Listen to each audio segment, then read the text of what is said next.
प्रिय मित्रों, आज हम चिंतन कर रहे हैं गीता अध्याय 2 के श्लोक संख्या 13 और 14 की। और गीता की इस मनोवैज्ञानिक व्याख्या में हम केवल व्यक्ति के मनोवैज्ञानिक पक्ष को ही समझने और समझाने की कोशिश कर रहे हैं। हमारा यहाँ धर्म, संप्रदाय या किसी जाति विशेष से हम कोई ताल्लुक नहीं रख रहे हैं। और गीता एक ऐसा साहित्य है जो सभी धर्मों के लिए, सभी जातियों के लिए, मानव कल्याण के लिए सभी देशों में पढ़ा जाता है। गीता का जो अध्ययन है वह यूरोप के देशों में कर अपने जीवन को सफल बनाने के बहुत सारे प्रयास सार्थक रूप से देखे जा सकते हैं। इसलिए हम भी इसको अपने जीवन में सार्थकता लाने के लिए मनोवैज्ञानिक रूप में जो इसकी व्याख्या है उसको समझें और जीवन में स्वीकार करें। आइए आगे चलते हैं। यहाँ 13वें श्लोक में लिखा हुआ है,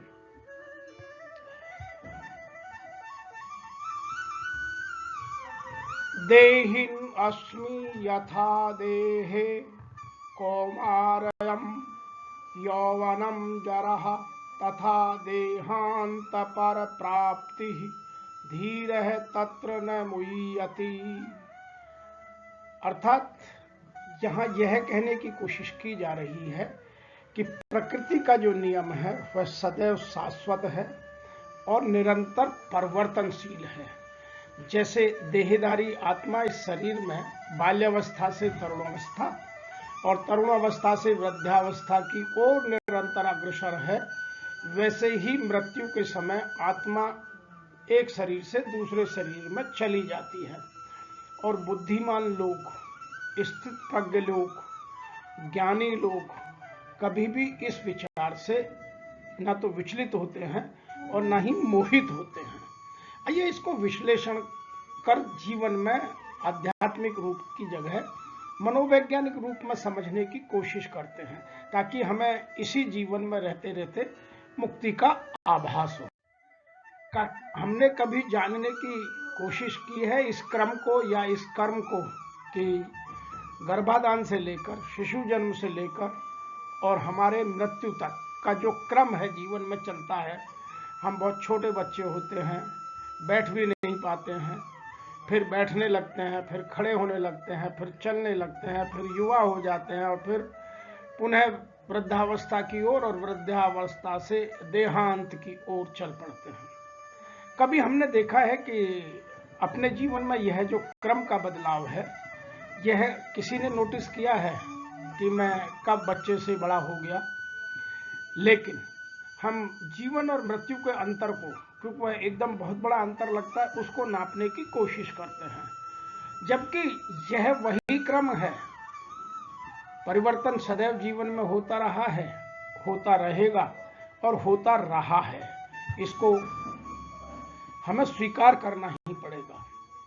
इसके लिए हमें दो चीजें जानना बहुत आवश्यक है, और उस आवश्यकता के लिए सबसे पहले हमें जानना है कि परिवर्तन ही प्रकृति का नियम है। इसलिए जो पीछे छूट गया उसका शोक मनाने की जगह जो आपके पास है उसका आनंद उठाना सीखिए। और आनंद हम क्यों नहीं उठा पाते हैं? उसके दो कारण मानवीय अज्ञानता के प्रमुख हैं। मानव में दो अज्ञानताएं ठूस ठूस कर भरी हुई हैं, जिनको वह मनोवैज्ञानिक रूप से समझना ही नहीं चाहता, और जिस दिन समझ लेगा उस दिन उसके जीवन का कल्याण हो जाता है। अब वो समस्याएं दो कौन कौन सी हैं? सबसे पहली है, आत्मा इस शरीर में बाल्यावस्था से तरुणावस्था और वृद्धावस्था की ओर निरंतर अग्रसर होती है। इस बात को वह स्वीकारता नहीं, क्योंकि वह प्रकृति में आकर पराशक्ति के पराधीन होकर अपने आप को इस प्रकृति में फंसा देता है और अपने जो भौतिकवाद की चीजें हैं उनमें फंस जाता है। और जो वास्तव में जीवन में उसको समझना चाहिए, जो मनोवैज्ञानिक दर्शन उसको समझने की आवश्यकता है, उसको वह पीछे छोड़ देता है। आज मैं यह बात स्पष्ट रूप से कर देना चाहता हूं कि 99% लोग इस बात को कभी जीवन में विचार ही नहीं करते कि हम बाल्यावस्था से तरुणावस्था, तरुणावस्था से किशोर और किशोर से वयस्क और वयस्क के विरुद्ध हम कब हो गए, और हमारे जीवन को हम यह मानते हैं कि जो हम पैदा हुए थे वही हैं। मेरा मानना है कि जो केवल नाम वही रहता है, अन्यथा पूरी शरीर की कोशिकाएं, पूरी शरीर की बनावट, पूरे शरीर का जो ढांचा है वह बदल जाता है।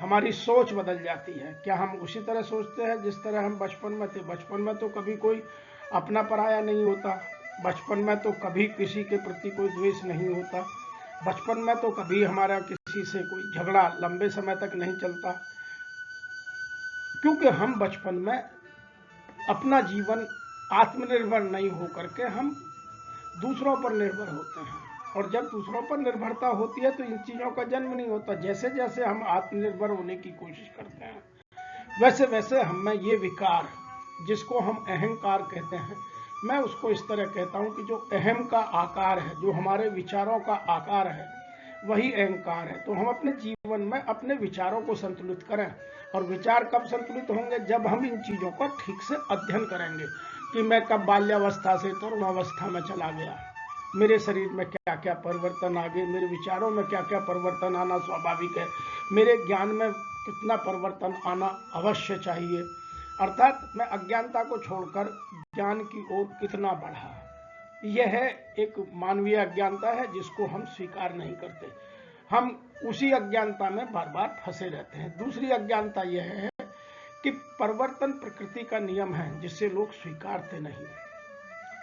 चेंज को हमेशा बहुत कठिन देखा जाता है, आप देखिएगा, जबकि चेंज बहुत सरल है, प्रकृति में आता ही रहता है, इसको कभी स्वीकार नहीं करने की आवश्यकता की भी जरूरत नहीं है। लेकिन हम इसे क्योंकि स्वीकारते नहीं, एहसास नहीं करते, इसीलिए इसमें हम उलझते चले जाते हैं, और बार बार हम उन चीजों से चिपक जाते हैं जिनमें हमारा निजी स्वार्थ, मोह या अज्ञान जुड़ गया है। और गीता इन्हीं चीजों को आगे बढ़ाने का हमें अपने जीवन में मौका देती है कि इन चीजों को समझिए और इनसे ऊपर उठिए, इनसे बाहर निकलिए। अतः हमें यह जानना आवश्यक है कि इन चीजों को कैसे बाहर निकला जाए। यहाँ मैं एक बात और कह दूं, जैसे जीवात्मा की हम अभी बात कर रहे हैं, तो आत्मा बचपन में कुछ और तरह सोचती है, थोड़े और तरुणावस्था में आते हैं तो कुछ और तरह सोचती है, किशोरावस्था में आते हैं तो कुछ और तरह सोचती है, और जब वृद्ध हो जाते हैं, जब मृत्यु नजदीक आने लगती है तो हम कुछ और तरह सोचने लगते हैं। ऐसा क्यों? और हमने जो शरीर में बायोलॉजिकल चेंजेज आए उनको नहीं पहचाना है। जो मस्तिष्क में हमारे में मानसिकता हमारी ज्ञान से भरपूर हो जानी चाहिए थी, उसको हमने नहीं कभी पहचाना, हम उल्टे और विकारों में फंसते चले गए, और जब मृत्यु आती है तो हम उसको बहुत जल्दी स्वीकारते हैं। तो यह है हमारी अज्ञानता के दो प्रमुख कारण हैं। जीवन मृत्यु, जीवन प्रकृति का नियम है, परिवर्तन की तरह वो भी होगा, जो पैदा हुआ है उसको खत्म होना है, उसका लाइफ साइकिल बहुत बड़ा या छोटा हो सकता है, लेकिन हर चीज का एक लाइफ साइकिल है इस प्रकृति में जो भी है, क्योंकि प्रकृति खुद ही 5 तत्वों से बनी है, और वह प्रकृति सदैव परिवर्तनशील है, तो वह बदलेगी, तो फिर हम कैसे स्थिर हो सकते हैं। आइए आगे क्रम में थोड़ा समझने की कोशिश करते हैं। गीता हमें और समझाने की कोशिश करती है और गहनता से इन चीजों को बताने की कोशिश की है। अगले श्लोक में, 14वें श्लोक में क्या लिखा है? मात्र स्पर्शः तु कौन्तेय शीतोष्ण सुख दुःखदाः आगमापायनः अनित्यातान् ततिक्षस्व भारत है। तो यहाँ जो विवेक रूपी कृष्ण है उसने मन रूपी अर्जुन को, अनुराग रूपी अर्जुन को कहा है कुंती पुत्र। अब कुंती पुत्र कहने की आवश्यकता क्यों पड़ी? यह एक मनोवैज्ञानिक प्रश्न बहुत बड़ा है, क्योंकि कुंती विचारों की पराकाष्ठा है, विचारों की जो पूर्णता है उसकी पराकाष्ठा है, उसके पुत्र के रूप में यहाँ अनुराग रूपी मन को दिखाया गया है। तो हमें यह कहने की कोशिश की है कि सुख और दुख, सर्दी और गर्मी को देने वाले इंद्रियों और विषयों के संयोग तो अनित्य हैं, क्षण भंगुर हैं, इनका अनुभव करना या ना करना ये आपके ऊपर निर्भर करता है। ये स्थायी न होकर सर्दी और गर्मी की तरह आने जाने वाली ऋतुओं के समान हैं। इसलिए मनुष्य को चाहिए कि वह इनसे विचलित हुए बगैर ही इनको स्वीकार करे, इनसे कहीं दूर ना जाए।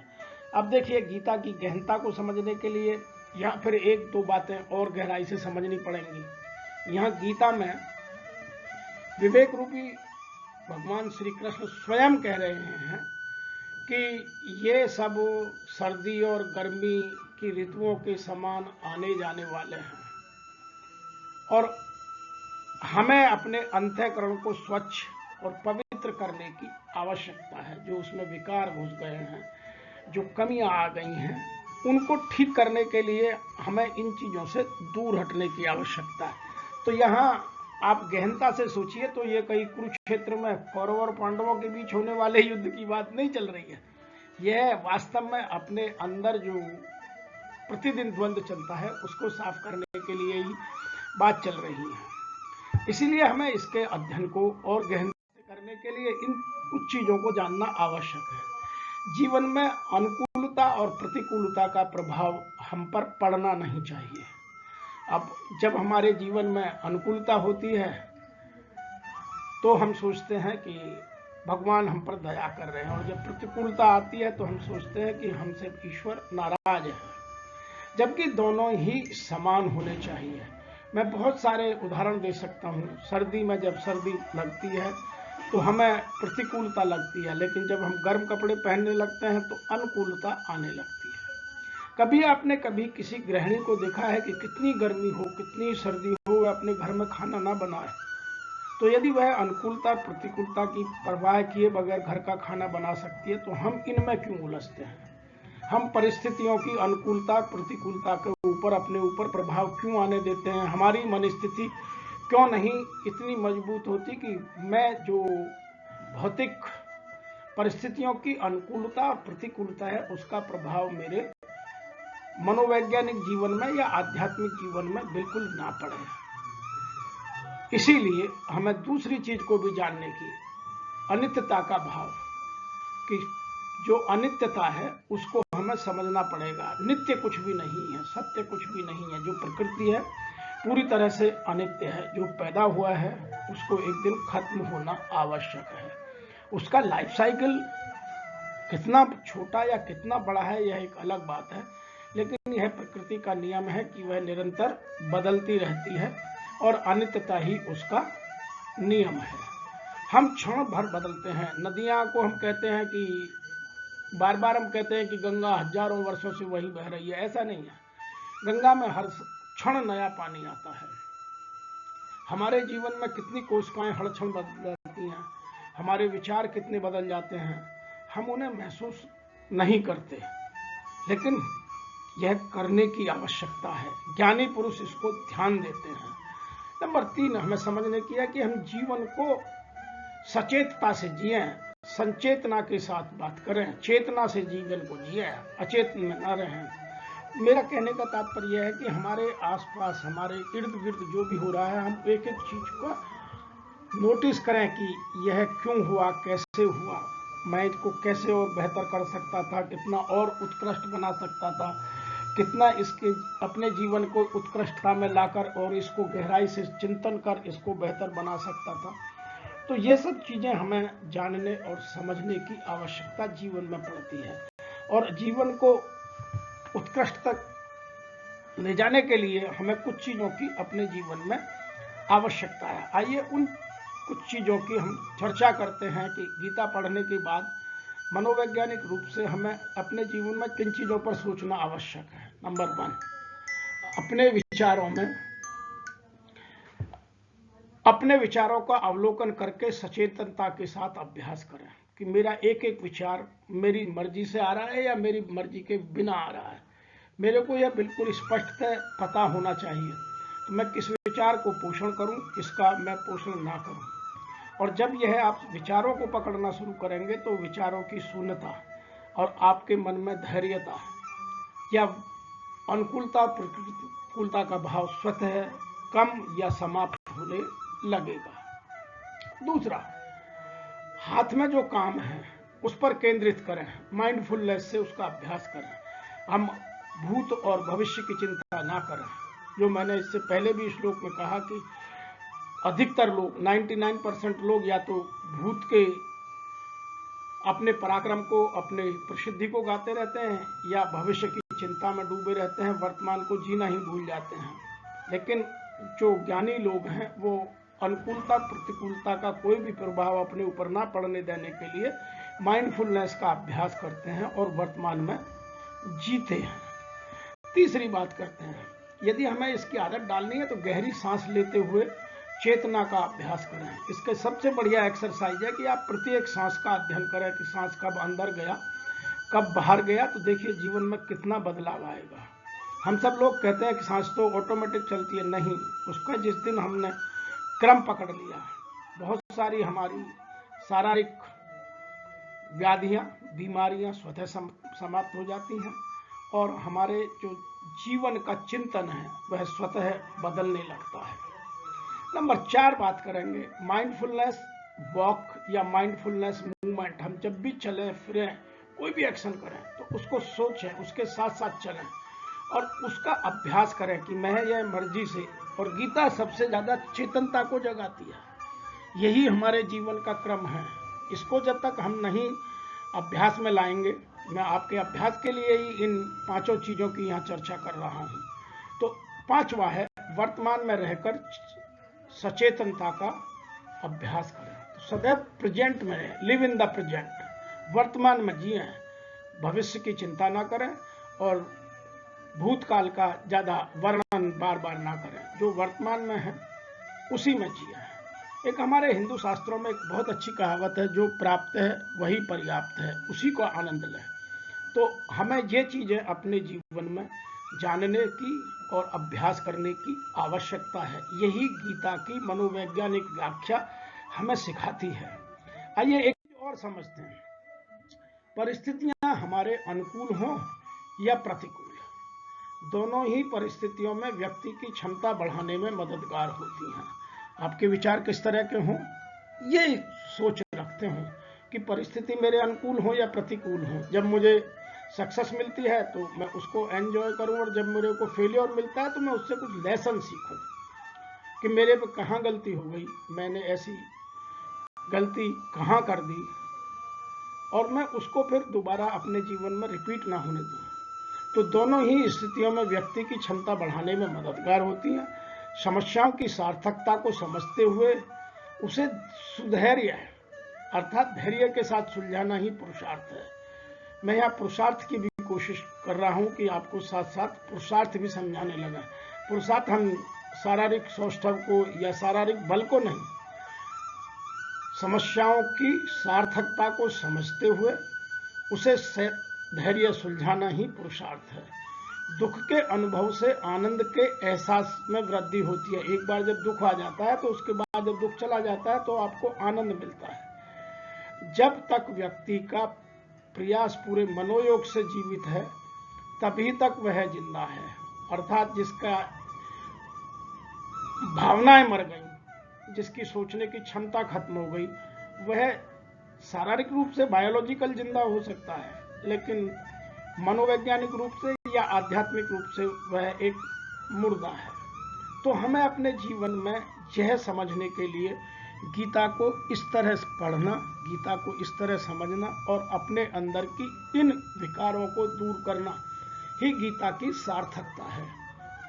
मैं आशा करता हूं कि आपको ये जो हमारी मनोवैज्ञानिक व्याख्याएं हैं, जो हम कभी 2 श्लोकों की कभी 3 श्लोकों की, जैसे भी क्रम बनता है कर रहे हैं, ये आपको अवश्य पसंद आ रही होंगी।